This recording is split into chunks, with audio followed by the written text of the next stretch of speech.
Muy buenos días, sean bienvenidos y bienvenidas todas y todos quienes nos acompañan en el espacio de plática de los lunes, hoy en este lunes 26 de febrero.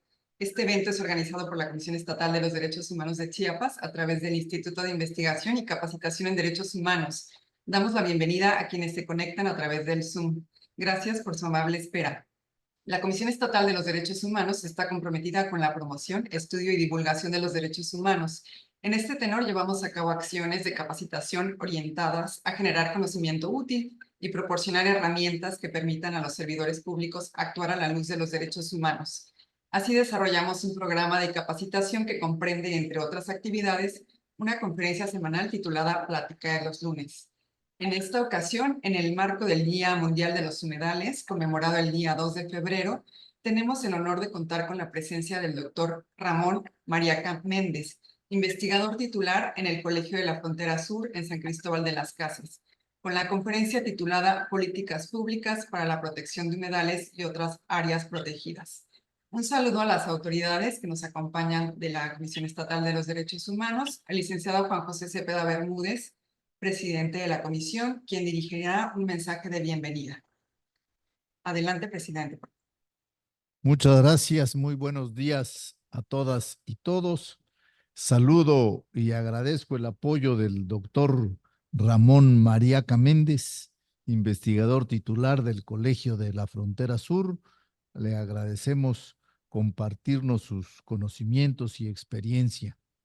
Saludo y agradezco el interés de todos quienes nos acompañan en la modalidad a distancia en esta conferencia, las políticas públicas para la protección de humedales y otras áreas protegidas. La protección de los sistemas de humedales es una política fundamental en el proceso de defensa de la salud del planeta, de nuestro planeta, la casa de todos.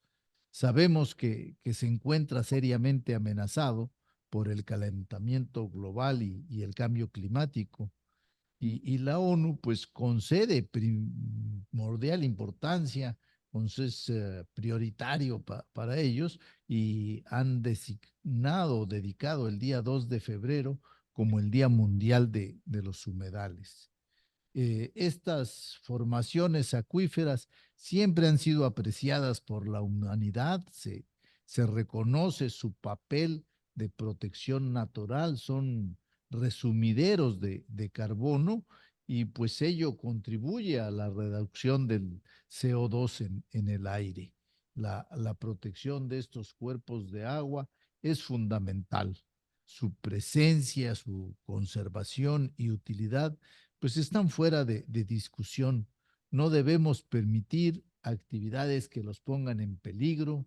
Su extinción va en relación directa con nuestra supervivencia y la del planeta. Las principales presiones que identificamos sobre los humedales pues se relacionan con cambios en el uso de suelo por la urbanización, la misma deforestación, los rellenos, las extracciones mineras, la contaminación agrícola, industrial, la misma contaminación doméstica. Debemos cambiar nuestros hábitos y crear una conciencia que nos permita evitar este tipo de conductas. En Chiapas contamos con humedales de costa, continentales, muy valiosos nuestros humedales de montaña. Es necesario proteger estos ecosistemas de la rapacidad, de la tentación de cambiar su supervivencia natural, condenándolos a la extinción.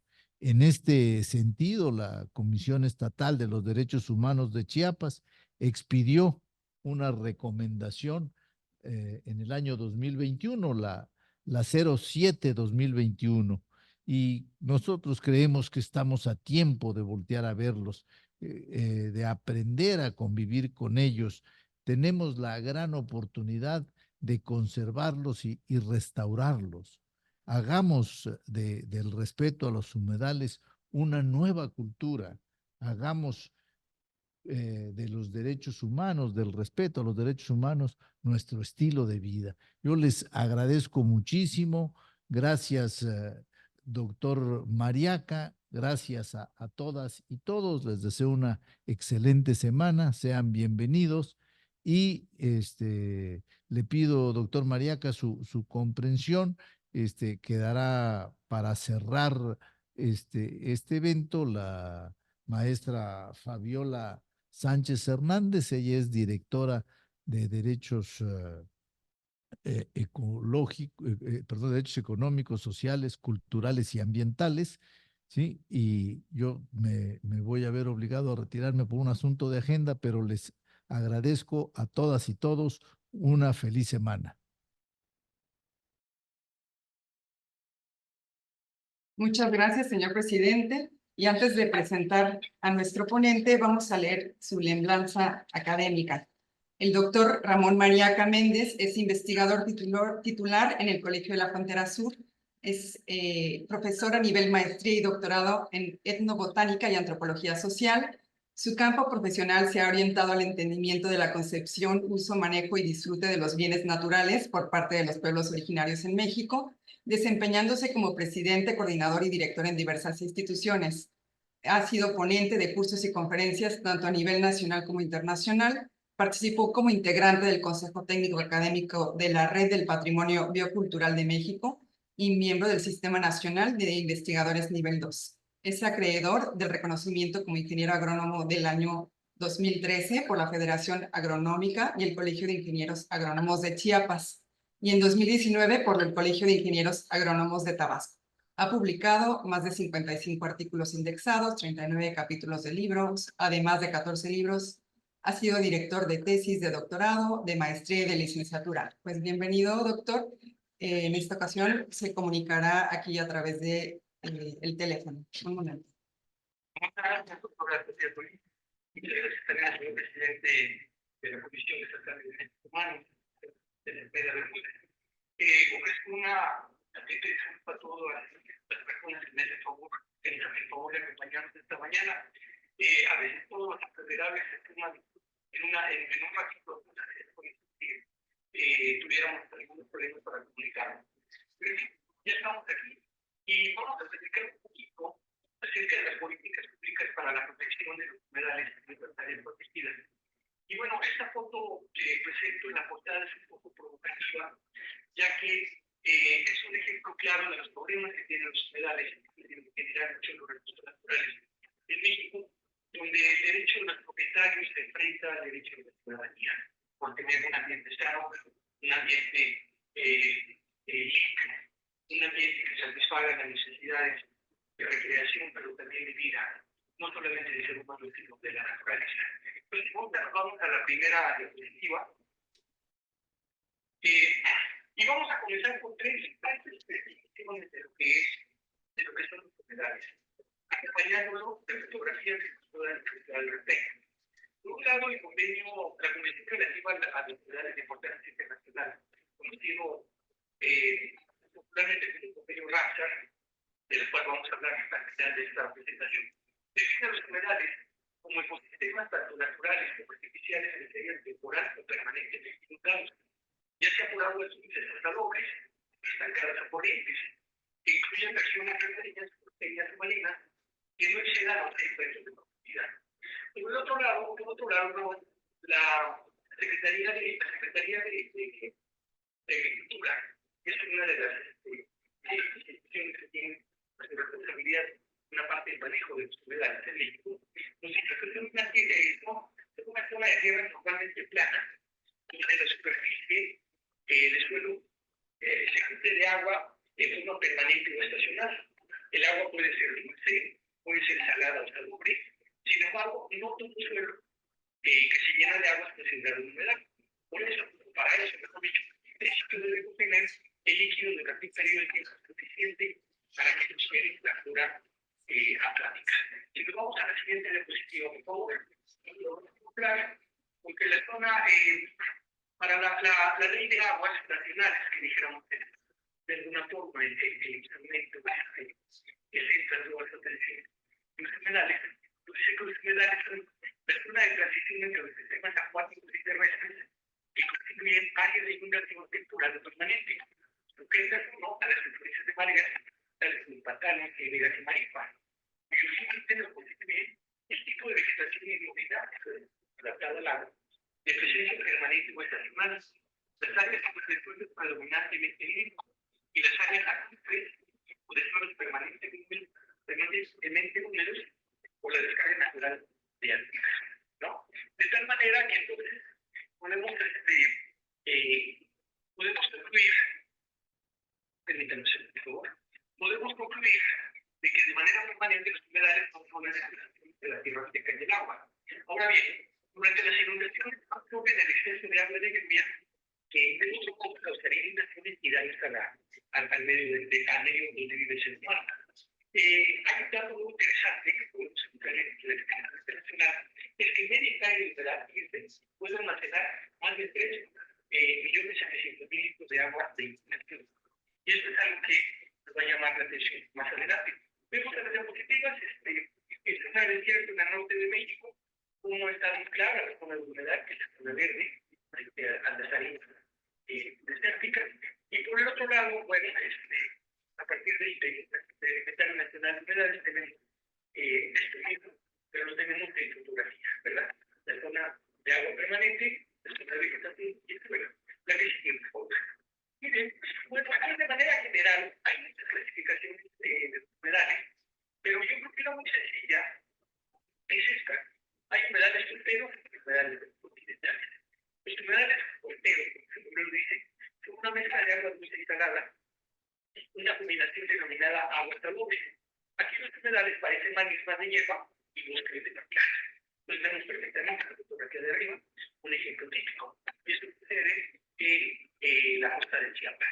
Por otro lado, los humedales continentales, los humedales están formados por pantanos arbolados que dan las extensiones de hierbas arrolladas cerca de ríos y lagos. Aunque muchos humedales continentales, algunos contienen agua dulce, otros muy pocos, pero muchos contienen agua dulce y unos muy pocos de agua salada. Se producen como resultado de climas diversos o de aguas subterráneas que suben a volúmenes hacia la superficie. Algunos son estacionales y solo aparecen en los periodos de lluvia. Continuamos, por favor. Doctor, un favor, no sé si puede poner en silencio sus notificaciones para mejorar el audio. Permítame un segundo, ¿qué está pasando? Sí. Sí, cómo no, permítame. Gracias. Por favor. Es que tengo que, a ver, permítame. Sí, ya no hay problema, ¿verdad? Es correcto. Muchas gracias. Adelante. Gracias. Bueno, entonces estábamos con, vamos a la siguiente diapositiva, donde vamos a platicar un poquito, mucho mejor dicho, para concientizar a la población acerca de la importancia de las humedales. Por un lado, en las láminas vamos a ver en la primera todos los efectos sistémicos que pueden prestar la humedad, y por el otro lado, podemos ver la extensión de humedad, en este caso las finanzas del centro de México. Bueno, ¿qué importancia pueden tener? La primera que salta a la vista es en la costa, donde los humedales terminales ayudan a motivar el debate de las mareas de tempestad, empujadas hacia tierra por fuertes tormentas, como son el caso de los huracanes. Por otro lado, protege contra fenómenos naturales estabilizadores de nuestro clima. Ahora, en general, cuando la escorrentía contiene contaminantes, como son los fertilizantes, por ejemplo, en los campos agrícolas, los humedales son ciclos naturales de agua que absorben esos nutrientes y evitan que lleguen a lagos y ríos. Asimismo, las sustancias químicas adheridas a las partículas del suelo son frenadas por las plantas de los humedales.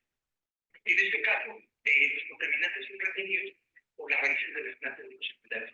Un caso muy interesante que de pronto se supone en 25-30 años es que, por ejemplo, el hilo acuático, que es una planta exógena en un territorio de Brasil, a principios del siglo pasado, retiene fuertemente todos los metales pesados que viene el agua, ¿no?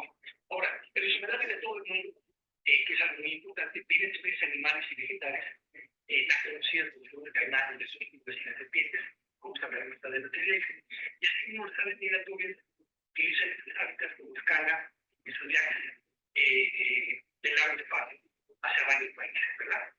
La que sigue, por favor. Bueno, esos sistemas también son importantes aguas tranquilas son casi el cultivo de varias especies de circunstancias y otras actividades siempre. Entre lo único, dos peces de todos los peces que pueden pasan al menos parte de su vida en humedad y sequía importantísima.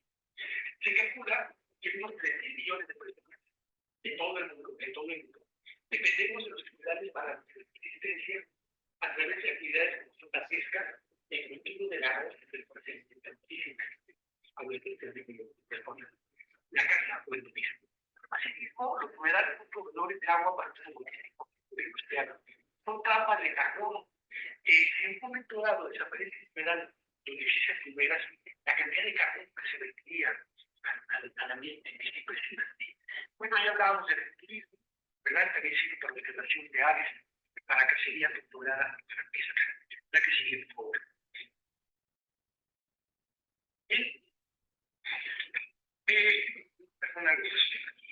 Bueno, decíamos un puente de abastecimiento de conducción.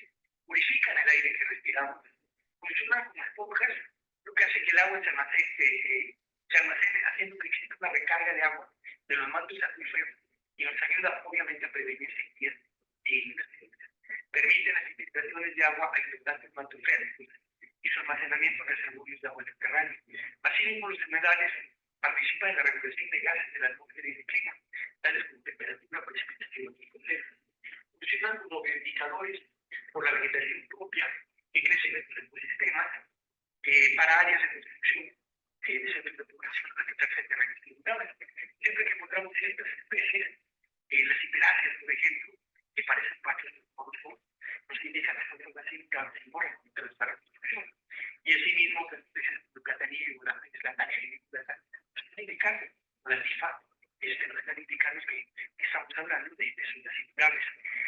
Por otro lado, el mantenimiento de la biodiversidad natural de especies de aves, ganados, reptiles y otros organismos que tiene un papel fundamental en el control biológico de plagas, ¿no? Ahora, ¿qué problemática tienen los humedales? Eso lo voy a mencionar de otro modo porque me gustaría que al final platicáramos sobre ello, ¿verdad? En el caso de México, se estima que el 35% de los humedales han sufrido un deterioro, modificándose simplemente o se han perdido por completo debido a diversas causas, entre las cuales podemos encontrar las siguientes. Por un lado, una tremenda descarga de plaguicidas y fertilizantes. Tenemos que hacer algo para detener el proceso. Afortunadamente, el gobierno de México ha tomado cartas en ese momento. Hay una importante tarea de utilización de plaguicidas y fertilizantes orgánicos por plaguicidas y fertilizantes orgánicos. Por otro lado, hay una descarga muy fuerte en muchísimas de las ciudades de nuestro país de aguas residuales y domésticas e industriales. En las costas está creciendo la actividad industrial camaronera. Ha crecido de manera impresionante, por ejemplo, en el caso de la Riviera Maya, la infraestructura turística y urbana, y en buena parte del país, la industrial. Hay una pérdida y fragmentación del hábitat de consecuencias, presiones sociales e inmobiliarias, de los cuales también hablaríamos después, y complicidad, en este caso, abrazando gran parte de esta problemática de autoridades locales, porque también las autoridades federales han estado distribuidas sobre todo los exilios anteriores. Bien, fíjense, esto es muy interesante, esta lámina que publica la FAO a propósito del 2 de febrero, que es el Día Mundial de los Humedales. En este caso, en el caso del 2024, se le ha puesto una etiqueta, y es justamente los humedales y el bienestar humano. Y se centra en la interconexión que existe entre los humedales y los distintos aspectos del bienestar humano, que engloba la salud física, mental y medioambiental. Los humedales ofrecen agua vital y albergan alrededor de 100 especies. Fíjense la cantidad. Son el sustento de la humanidad, como lo demuestran las cultivadas aranzales de los humedales. Ya decíamos hace rato, es un alimento básico para 100 millones de personas que contribuyen al 20% de la nutrición mundial. Además, lo dice la FAO, los humedales actúan como amortiguadores naturales, motivando el impacto de las lluvias y reduciendo el riesgo de inundaciones y tormentas. En esta lámina voy a hablar de un aspecto sumamente interesante, por lo cual nos podremos llevar todo el día, y es justamente el papel que han tenido los humedales en Chiloé. Por ejemplo, todos sabemos el esfuerzo que ha hecho Holanda permanentemente desde hace mucho tiempo, varios siglos, para sacar agua de mar para poder ganarle tierra al mar. Es un ejemplo. Pero bueno, quiero mencionar un autor que hace muchos años leí, de la década final de los 80, llamada Tierra Configurada, que es un geógrafo cultural canadiense, doctor Alcacine, que nos dice que los humedales eran considerados, o han sido considerados históricamente por las culturas occidentales, como lugares inhóspitos a los cuales hay que eliminar, desecar y rellenar con sedimentos para convertirlos en suelo firme, para estructurar viviendas. Ahora podemos hablar de autopistas y edificios de empresas, mientras que para muchos pueblos tradicionales del mundo ha sido una oportunidad para desarrollar toda una cultura de manejo del agua, hablando de estos sistemas tan importantes e interesantes como son los campos elevados y drenados que tenemos desde el norte de Sudamérica hasta el centro de México. Pero ustedes, por favor, las fotografías que seleccioné para que están a la derecha. Por un lado, un libro que nos dice que se llama La agricultura ancestral, camellones y albarradas, en un texto social en el pasado y en el presente, que es un libro venezolano, que nos habla de la intensificación agrícola en los llanos occidentales de este país en tiempos prehispánicos hasta la fecha. Y por el otro lado, bueno, hablar de las islas en México, un ejemplo típico, pero no quise hablar de ello porque hay varias fotografías, pero sí, que voy a presentar, pero sí quise poner aquí, por ejemplo, algo que ha desaparecido, que es la agricultura intensiva en la antigua Siria de Tlaxcala.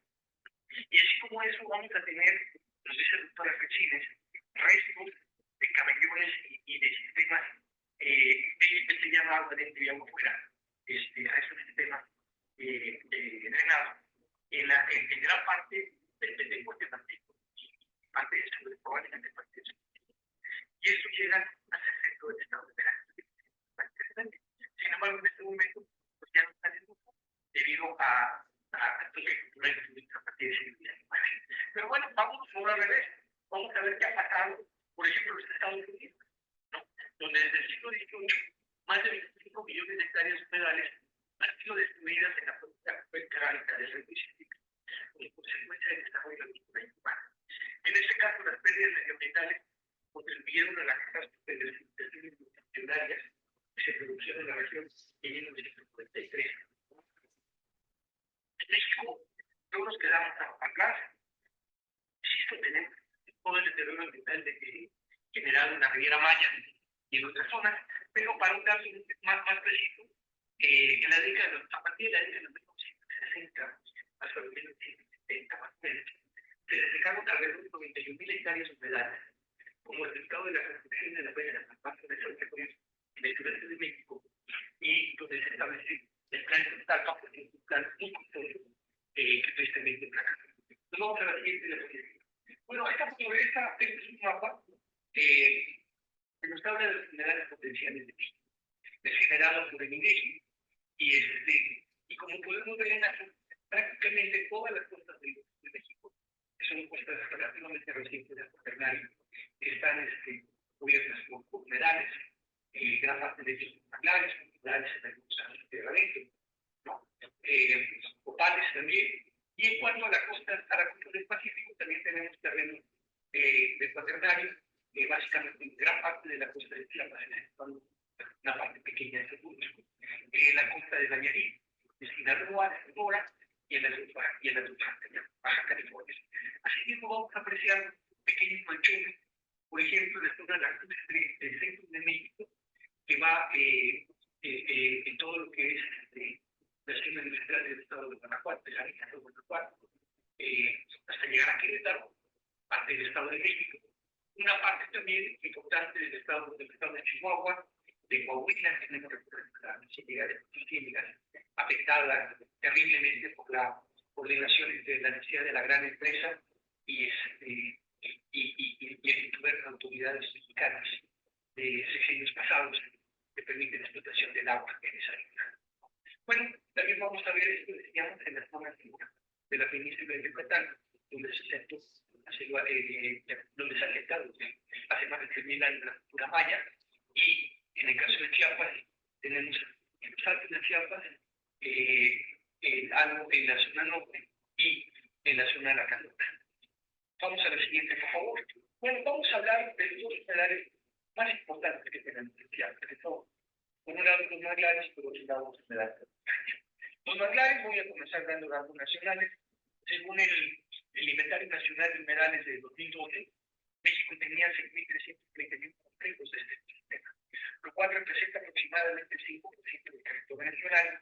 Y como veíamos, bueno, Campeche es el estado con la mayor superficie, ya que abarca mucho la laguna de Carquinos, que es la medio de la parte sur de la llanura costera del Golfo.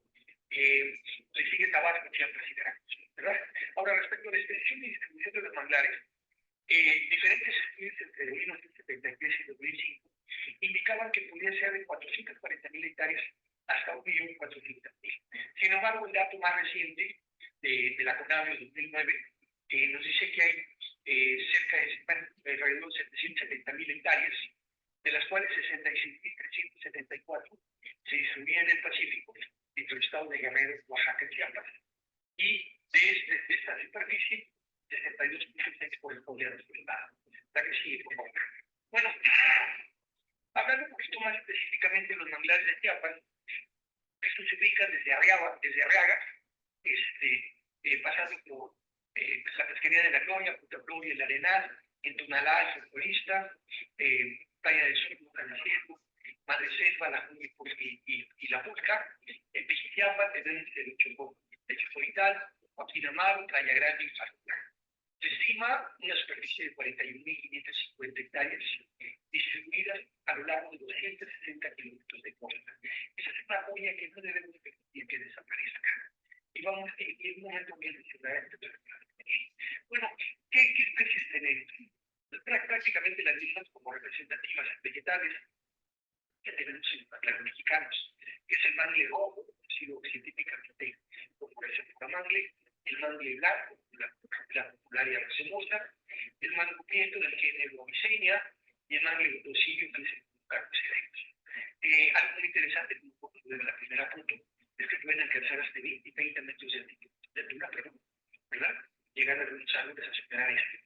Ahora, en cuanto a entonces, este ecosistema es, decíamos, podemos ver en la foto la impresión de cobertura vegetal, pero esa cobertura vegetal, precisamente debido a la no penetración del ser humano. Digo, no penetración permanente, porque sí la vienen desde tiempos históricos. Tenemos sitios arqueológicos muy antiguos, en la costa de Chiapas, que nos hablan incluso del principio de la cultura maya, ¿no? Pero esos son los coqueros que se alimentaban justamente del ambiente. Pero fíjense, se ha hablado mucho del jaguar y, por ejemplo, de la sierra alcanina. Sin embargo, Tomarín, un arqueólogo muy comentado en Chiapas, ambicioso de alrededor de 10 años, me comentaba que desde su perspectiva, por explorar con su los manglares chiapanecos, había más jaguares de los manglares chiapanecos que en la misma selva capital. Es un dato que sería para comprobar, pero lo que es importante es que entre la selva lacandona y los manglares de Chiapas tenemos una parte de la población de jaguares, ¿no? Por otro lado, van a estar otros animales importantes para la fauna, como de araña, una cantidad importante de cocodrilos de río de Pantano, que es el cocodrilos acutriciendo de leche. Serpientes hay muchísimas, saca la boa, aves también, pelícanos, garzas, patos, algunos mamíferos con conejos, venados, sobre todo aves de género Mazama, cangrejos, iguanas, etc. Vamos a la siguiente. Entonces, bueno, entrar un poquito a aspectos clínicos que no tienen mucho que intentar abordarlos.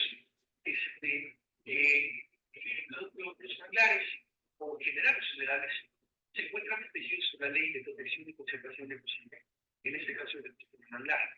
El artículo 30 de esta ley nos dice que las áreas del ecosistema manglar declaradas como áreas naturales protegidas del Estado se sujetarán a las disposiciones establecidas por la Ley General de Desarrollo Forestal Sustentable, la Ley General de Equilibrio y Protección Ambiental y la Ley General de Vida Silvestre.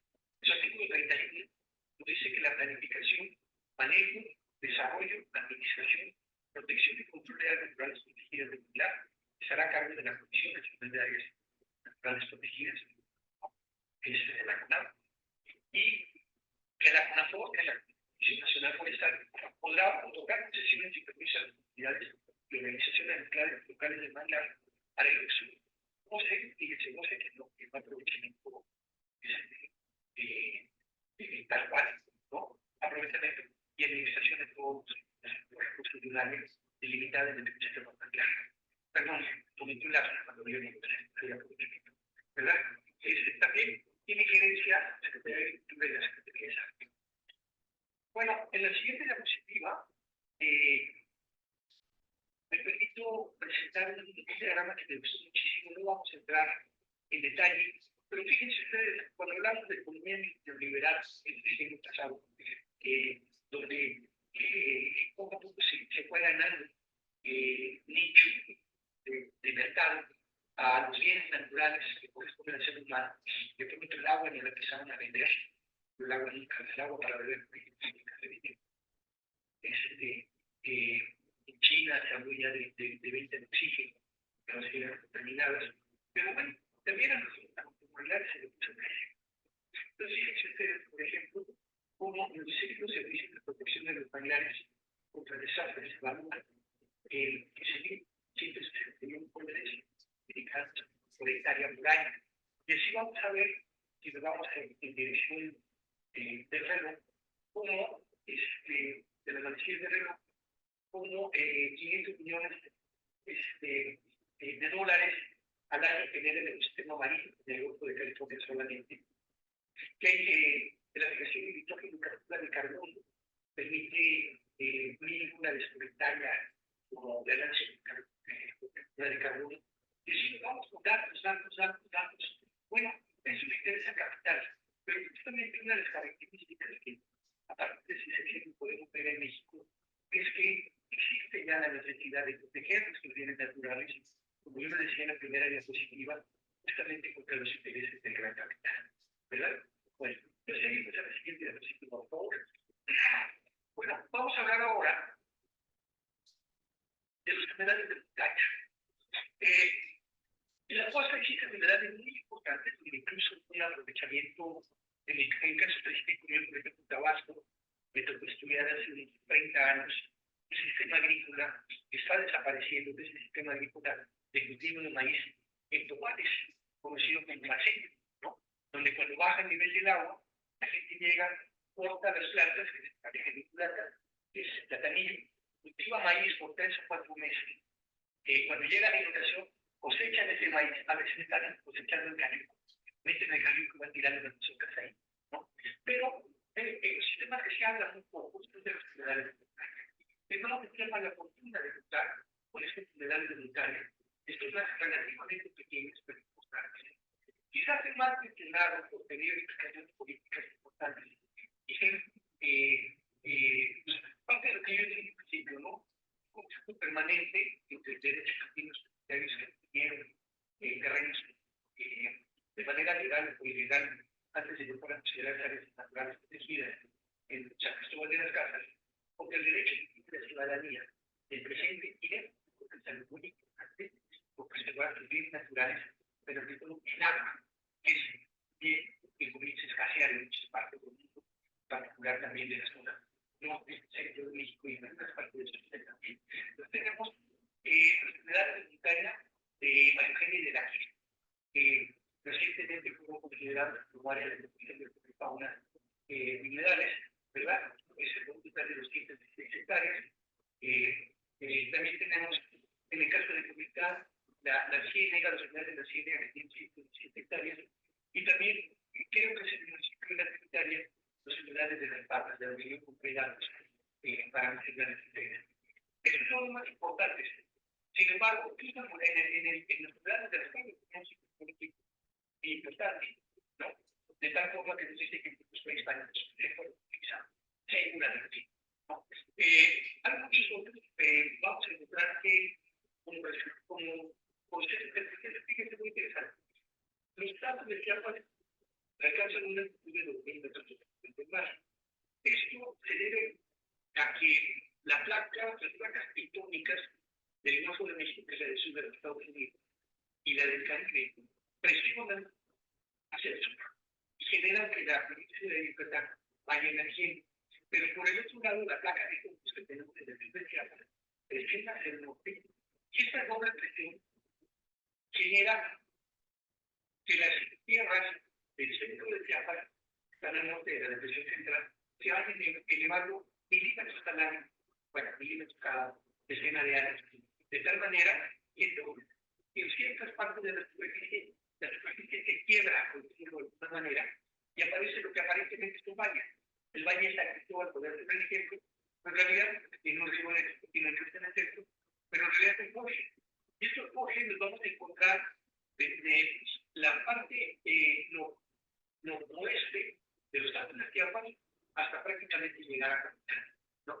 Entonces, en comunidades muy pequeñas encontramos estructuras. Y son sumamente importantes porque mantienen el equilibrio ecológico, ¿no? Bueno, un dato muy interesante del estudio de Cheriak y colaboradores del Colegio de Agricultura en 2018 identificaron en los humedales de Sacristán y en las casas 150 especies vivas, de las cuales 73 de plantas, 153 de plantas, de las cuales 63 son hidrófitas, son especies que crecen en el agua, ¿no? 5 son nuevos registros para Chiapas, están las especies que pueden ver ustedes. 4 de ellas son llegadas de otras partes, como es el lirio acuático, y otras especies como podemos usar, pero desgraciadamente todas ellas están asociadas a aguas contaminadas. Si vemos la lámina de abajo, donde dice la tabla 1 comparativo de especies presentes en la propuesta que se hizo para el área de protección de fauna de los humedales de montaña de la Piscina Argentina,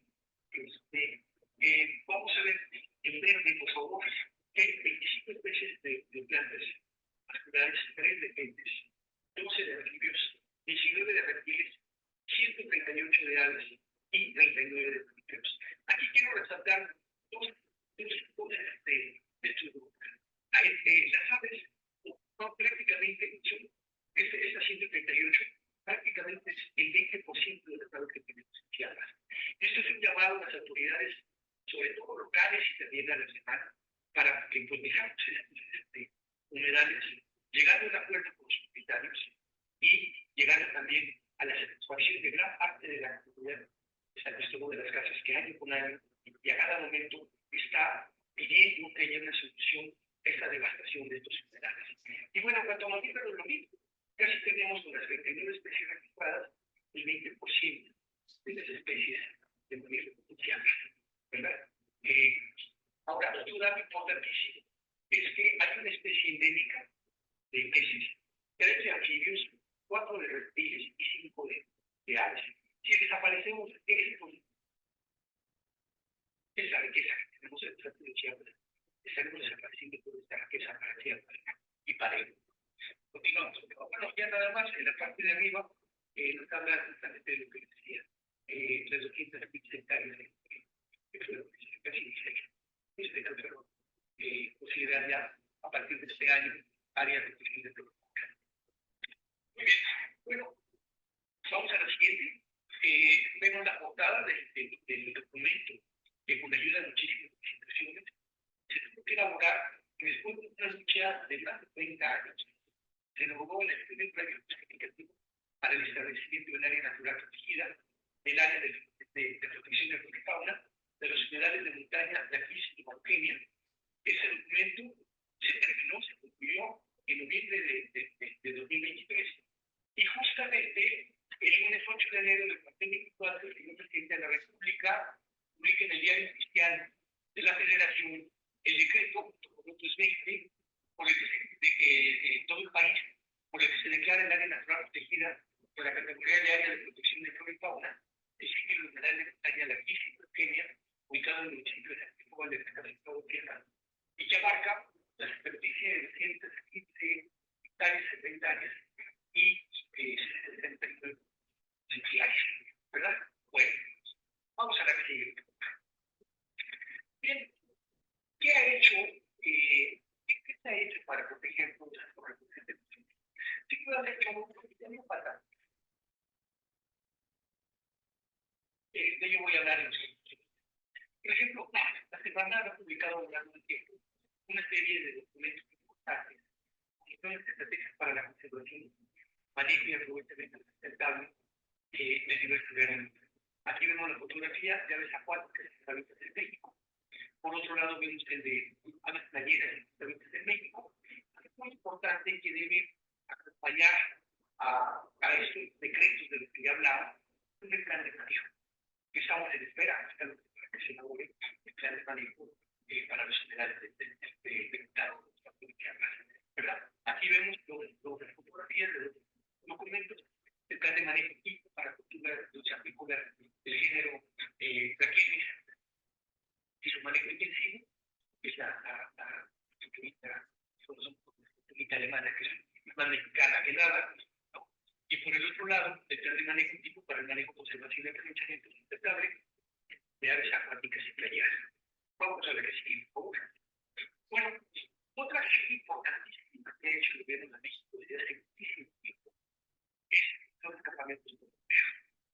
La dirección corre a cargo de la Dirección General de Vida Silvestre en coordinación con las delegaciones federales ambas de la Semana. Otros órganos desconcentrados competentes regulan las acciones de protección y conservación de las marinas que se realizan en los campamentos portugueses a nivel nacional. El aprovechamiento y la utilización del aprovechamiento administrativo, conforme que establece el artículo 133 del Reglamento General de la Ley General de Vida Silvestre, ¿no? Y de acuerdo al artículo 60 bis de la Ley General de Vida Silvestre, que nos dice que ningún ejemplar de tortuga marina, cualquier ejemplar podrá ser susceptible de un aprovechamiento administrativo, ya sea de subsistencia o comercial, incluyendo sus partes externas. Entonces tenemos fotografías de esta parte de abajo de diferentes categorías que se llevan a cabo en campamentos tortugueros de México. Y por otro lado, una figura del instituto donde nos hablaba de la gran cantidad de playas de realización de campamentos tortugueros que había en el mismo en México, donde las playas indicadas por cada una de las especies de tortugas representan las playas de realización más importantes. Entonces vamos a encontrar que en Chiapas tenemos a la tortuga lutila, a la tortuga laúd, y también tenemos discriminación de la tortuga caguana. Y al respecto, teníamos un campamento importante, que es el de tortuga que se encuentra cerca de la tortuga oaxaca. Bueno, de 4 años. Y bueno, podemos ver toda la gran cantidad de campamentos, ¿no? que está presente. Recientemente se publicó el programa, sigue por favor, el Programa Nacional de Conservación de Tortugas Marinas, ¿no? Y también otro mapa más reciente de 32 campamentos tortugueros operados por la que son en áreas de la UNAM, ¿no? Y muchas de ellas son áreas naturales protegidas, que son raras, de los cuales vamos a hablar también en el momento. Bueno, quiero mencionar una tercera y una última acción importantísima que se tiene con respecto a la conservación de vida silvestre. Y es que son estos centros para la conservación e investigación de la vida silvestre, que a finales de 1988 se crea el primer programa y que básicamente es donde se crea, donde la PROFEPA, bueno, donde a partir de se conservan especies ejemplares producto de rescate, entregas voluntarias por aseguramiento de la PROFEPA y la antigua PGR, como recepción, rehabilitación, protección, recuperación, reintroducción y canalización de especies, ¿verdad? Y estas, una vez que son rescatadas, que son recuperadas en estado de salud, son llevadas nuevamente a sus hábitats para que puedan desarrollarse en vida silvestre. Eso es importante. No hay muchos, desgraciadamente, esto tiene un costo muy fuerte de mantenimiento y bueno, no hay presupuesto que alcance para todo. Luego a la siguiente, que es otro nivel, ya hablamos del nivel general, en cuanto a política pública, en algunos sectores importantes. Ahora vamos a ver que también a nivel estatal, que es el segundo nivel de gobierno, tenemos el Reglamento Interior de la Secretaría de Medio Ambiente y Historia Natural del Estado de Chiapas, donde en sus primeros capítulos nos dan cuenta de la responsabilidad que tiene la Secretaría del Medio Ambiente para proteger justamente los recursos naturales, ¿no? Entonces, en el artículo 27 nos dice que el titular de su Secretaría de Medio Ambiente tendrá las atribuciones siguientes. Estoy hablando de su secretario del Medio Ambiente dentro de la semana. Uno, proponer al secretario los programas de manejo para la administración efectiva de las áreas naturales protegidas. Y dos, dirigir y vigilar el manejo de las áreas protegidas, corredores biológicos y sitios prioritarios de conservación en el Estado se realicen de acuerdo a la normatividad aplicable.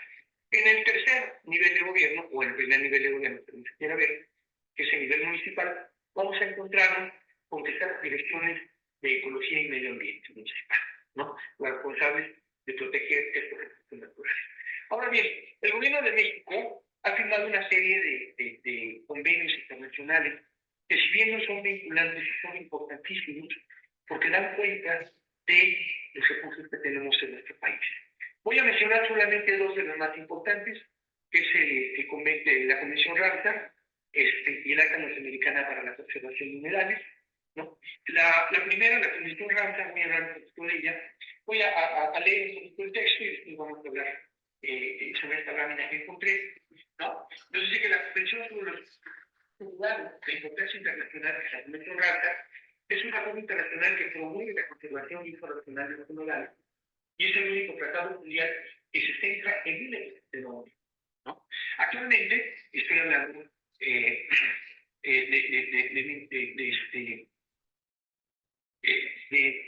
estoy hablando de el año recientemente, ¿verdad? Hay 172, este es datos de 2024, es que por no datos porque voy a mencionar aquí, ¿no? Hay 172 países miembros, ¿no? Y el nombre de Convención Ramsar es porque en 1971 se firmó precisamente en esa ciudad, en Irán, este tratado, ¿verdad? Ahora, ¿a qué se comprometen los países miembros? Por un lado, a realizar un uso racional de todos los humedales. Por otro lado, a designar sitios para incluirlos en la lista Ramsar de humedales de superficie internacional, conocidos como sitio Ramsar. Justamente tenemos que los humedales de montaña de San Cristóbal son sitio Ramsar y obviamente conservarlos. También los países se comprometen en cooperar en manera de humedales transfronterizos y otros intereses comunes. Actualmente también tenemos más de 2.400 sitios Ramsar designados que abarcan más de 2,5 millones de kilómetros cuadrados. La página, por si les interesara, es www.ramsar.org. Muy interesante, por cierto. Y los unidades que están incluidas en la lista Ramsar se designan por su gran valor para el país y para el mundo por los servicios y beneficios de los ecosistemas que proporcionan. Bueno, decía que los países más ricos o con mayor número de sitios Ramsar son el Reino Unido, que recordemos que tiene muchísimos países consigo, que son 75 sitios, y México, 142. Ese es un dato que obtuve de enero de este año. Ahora, fíjense, esta lámina es de hace unos pocos años, y en esta lámina nos dice, en el convenio Ramsar, y se reconoce como la Convención relativa a los humedales de importancia internacional, especialmente como hábitats de aves acuáticas. Se firma en Irán en 1971, su objetivo es la conservación de los humedales. Fíjense que abarca más de 2,1 millones de kilómetros cuadrados, que contrasta, les decía, con los 2,5 que tenemos ya en la actualidad, ¿no? Por otro lado, nos dice que había en ese momento 2.250 sitios Ramsar, cuando ahora tenemos 2.400, ¿no? Dice que el primer sitio Ramsar del mundo fue la península de Cook en Australia, en 1974. Y de nueva cuenta, refiere al Reino Unido, que es con más sitios Ramsar, con 175, 170, cuando ahora tenemos 175. Eso es importante porque el número de sitios que crecen año con año es importantísimo. Vámonos a la que sigue, por favor. Bueno, vamos a hablar ahora del acta norteamericana para la conservación de humedales. Disculpe, doctor, nos quedan 2 minutitos. Por favor, sí, vaya. Básicamente, es una iniciativa norteamericana para la restauración y conservación de humedales, donde tiene como objetivo conservarlos, pero también darles un uso de recreo y servicio ecológico. Y para ello proporciona recursos económicos, ¿verdad? En el caso de México hay una cantidad importante de recursos económicos dados a ello. Bueno, ¿qué reflexiones finales tengo? Por un lado, nunca es suficiente la voluntad política y el trabajo eficaz para proteger nuestros humedales. Es necesario presionar al Congreso para generar leyes más estrictas en el cuidado y protección de los humedales. Urge una mayor discusión en la sociedad sobre la importancia de la conservación de los humedales. Tal vez el problema más grave para la conservación de los humedales es el conflicto, y esto lo dije al principio, entre la concepción de progreso que tiene el gran capital mundial y su país y el de la conservación de la naturaleza, que involucra a quienes estamos vivos en este momento y a nuestros hijos y a nuestros nietos y a las generaciones por venir. Y finalmente, mientras no se frene la corrupción de la sociedad, la conservación de los humedales y de los recursos naturales en general será difícil. Y quiero mencionar lo siguiente respecto a la corrupción en la sociedad. Es muy fácil en estos momentos, por ejemplo, acusar parte de la campaña que está haciendo contra el gobierno federal de corrupción, como si no hubiera habido. Pero la corrupción tiene dos caras, el que ofrece dinero y el que acepta. Entonces, el que ofrece dinero no es en el gobierno, está fuera del gobierno, y está justamente dentro del capital que está promoviendo mucho esas campañas de descrédito de lo que se ha hecho y de lo que se está haciendo en el gobierno de México. Con ello, termino, creo que hay una diapositiva final, me la fusilé también del internet, y es justamente sobre los humedales de montaña y lo que podemos llegar a tener. Muchas gracias. Muchas gracias al doctor Ramón Mariaca por esta excelente exposición. Agradecemos su claridad. Y bueno, por cuestiones de tiempo y porque hay otro evento en presidencia, tendremos que cortar el tiempo de preguntas, pero pedimos por favor a la licenciada Laura Fabiola Sánchez Flores haga entrega de un reconocimiento al doctor Ramón. Adelante. Hola, muy buenos días. Muchas gracias, doctor, por compartirnos esta ponencia. La verdad es que ha sido muy interesante. Realmente los humedales son ecosistemas muy ricos, muy importantes para el ser humano y sin lugar a dudas, pues aquí en Chiapas tenemos esta gran variedad que usted ya nos presentó, desde los humedales costeros como los humedales terrestres, y tan cerca que tenemos también los humedales de montaña, con esta declaración como área natural protegida, y tan importantes son que ya son parte también de convenios internacionales, como usted los mencionó.